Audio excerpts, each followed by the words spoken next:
Aí galera, hoje estamos com barulho aqui, ó.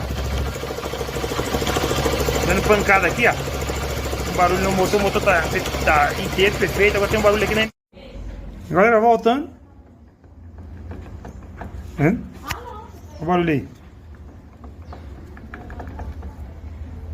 Quebrado o rolamento. Então, Beleza, vai desmontar aí de novo e vocês vão acompanhando aí. Bom, pessoal, voltando, olha lá. A outras esferas aqui, vocês tá percebendo aqui, ó.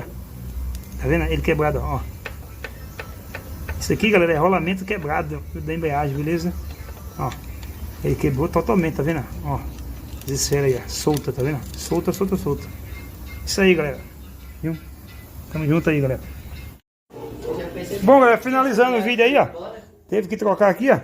Tá vendo? E o rolamento quebrou. Beleza, o motor totalmente aberto. E é isso aí, galera. Valeu. Tem que abrir o motor quando acontecer isso.